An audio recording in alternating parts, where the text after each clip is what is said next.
Hi, welcome to today's edition of our marriage and relationship nuggets. How are you doing today? Hope you're doing great. I'm excited with the topic today. We'll be talking about friendship before marriage and friendship in marriage and friendship out of marriage. What an interesting topic about friendship before marriage, in marriage, and outside marriage. Thank you for joining. You can share with your loved ones to empower someone. This is Mari Ulimaki, your transformational life coach. I'll begin with friendship before marriage.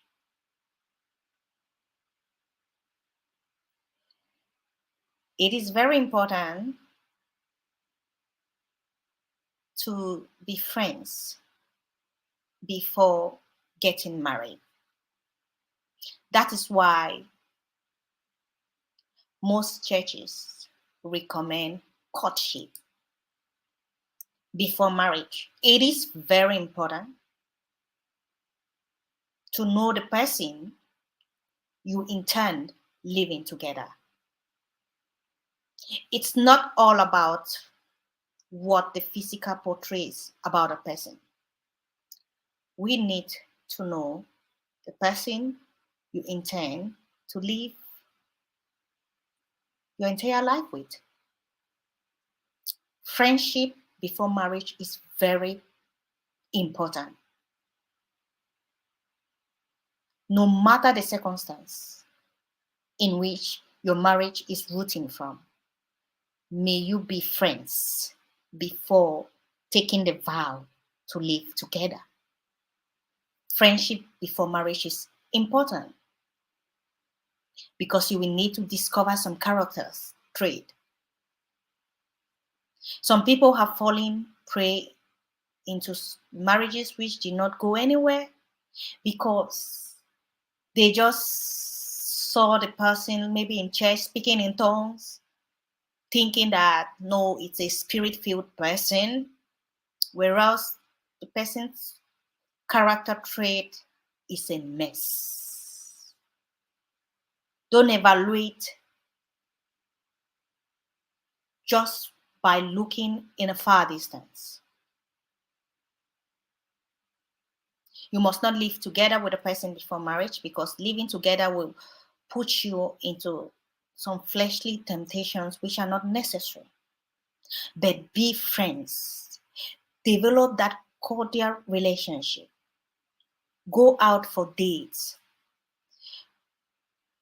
Don't engage into somebody who is not your friend because if you get married to that kind of a person, when you are in the marriage, you will feel that sense of loneliness, sense of abandonness, sense of not together. But if you have created the bond before marriage to be friends and continues with that bond, it will click both of you together. Get married to somebody who is your friend, that you can share your deep inner thoughts freely with no string restricted. You can interact and smile.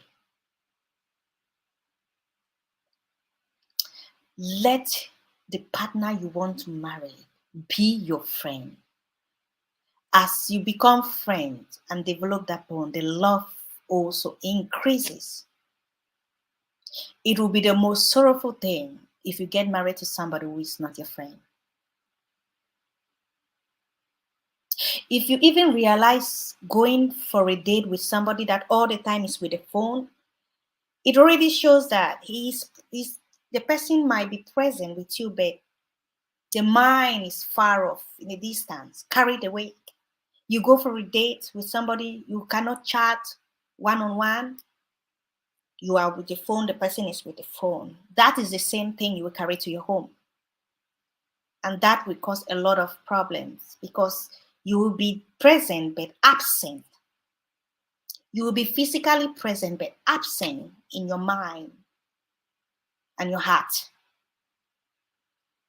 We need to be friends. Friendship before marriage is very, very vital. I, for one, I know some people have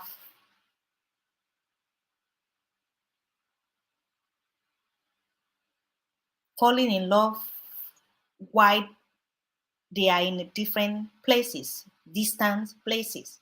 But I will still encourage that don't take the vow if you have not spent time to be friends for a period of time. May you be friends. If there is a possibility of coming closer before marriage, not living absolutely under the same roof, but come closer together, be friends. There you will discover the person you want to engage with. If that friendship has not developed before marriage, don't think it will develop when you are in marriage with that person. It will not grow. And if you look at most conflicts, come because of loneliness. Your spouse feels lonely all the time, which pushes him or her outside.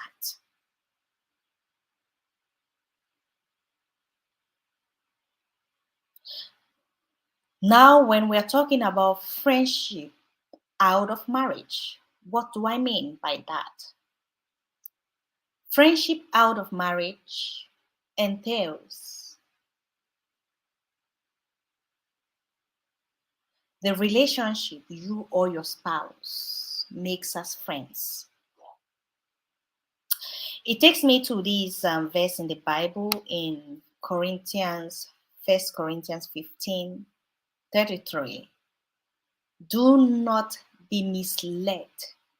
Bad company corrupt good character. That's the bitter truth. If you want to have a successful marriage,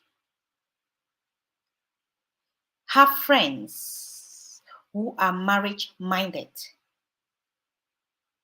Make friends with good character because it will influence and affect your marriage, your home. Birds of the same feather flocks together. Bad company corrupt good character. Make friendship out of marriage with people who are like-minded with your values.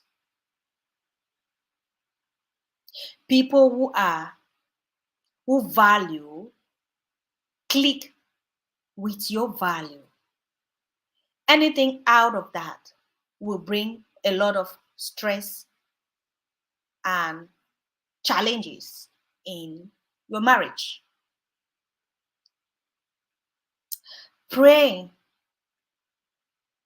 may God lead your spouse with good friends.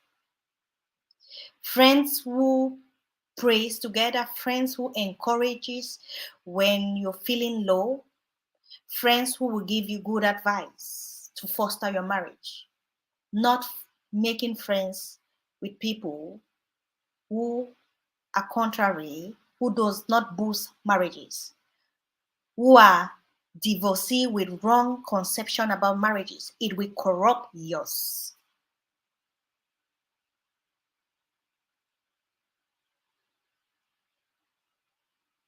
It will corrupt your home.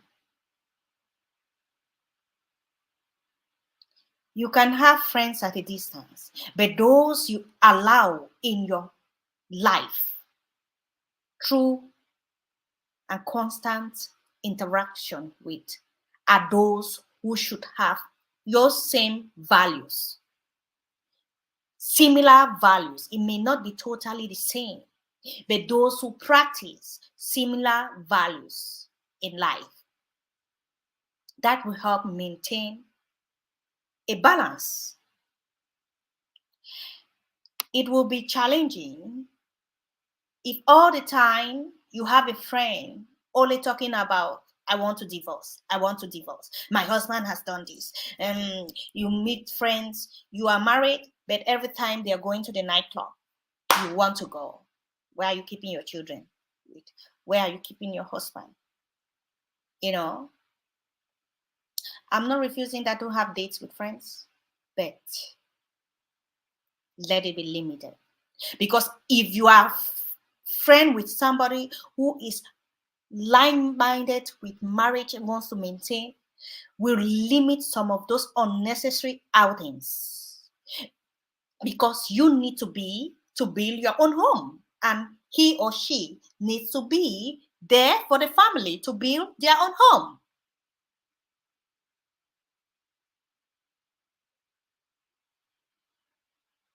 You can chat, talk on the phone sometimes, once in a while, go out, but let it not be like constantly doing something that displeases your family because you want to approve a friendship. Wrong. You want to maintain a friendship. Wrong. After God, your spouse, your children should be the most important thing. Before any other thing, career or whatsoever friendship.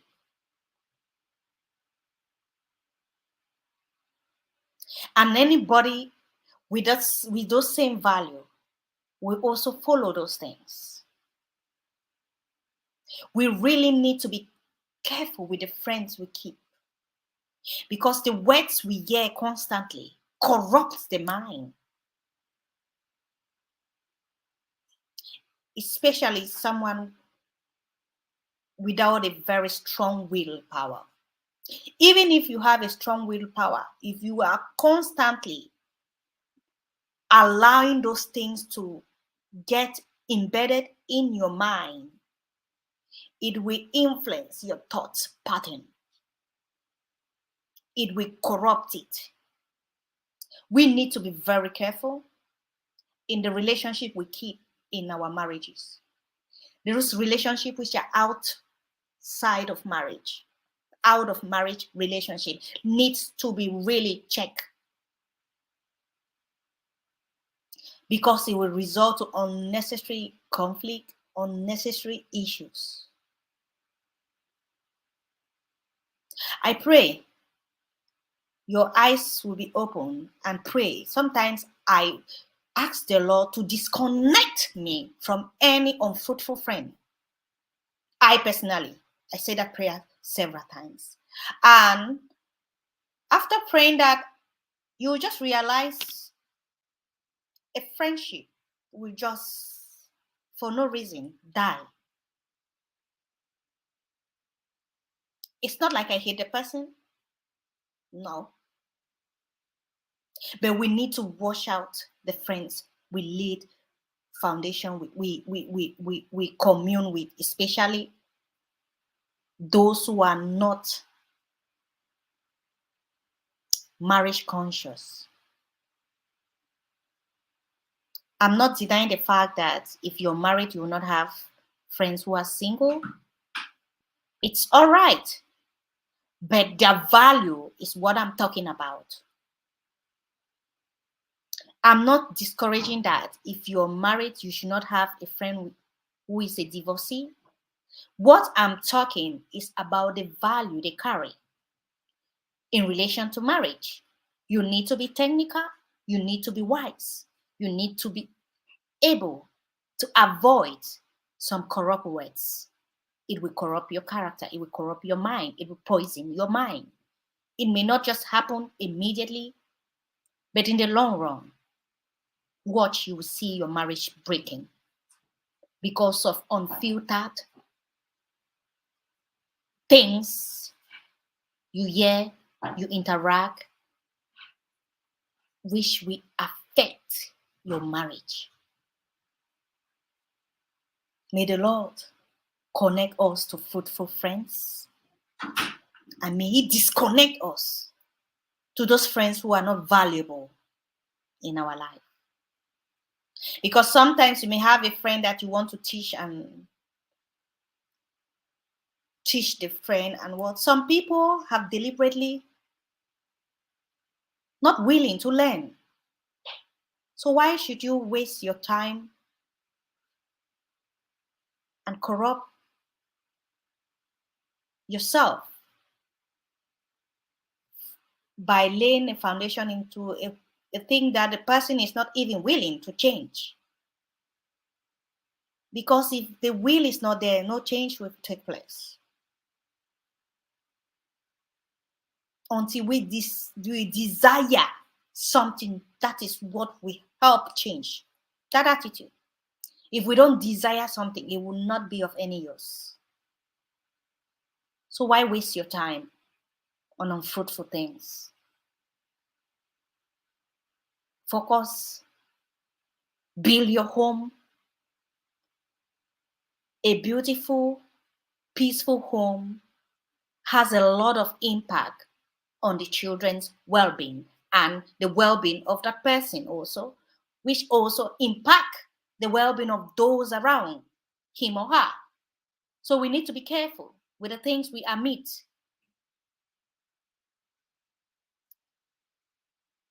We should be very conscious. I pray the Lord help us understand and maintain our marriages,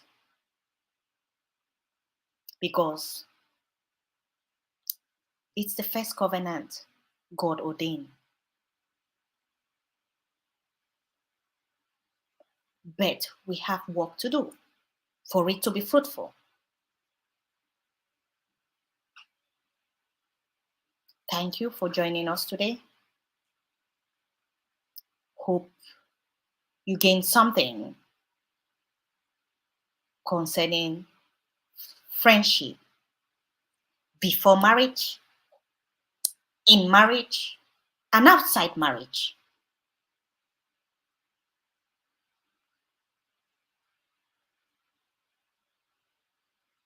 Friendship before marriage, in marriage, and outside marriage. Very technical.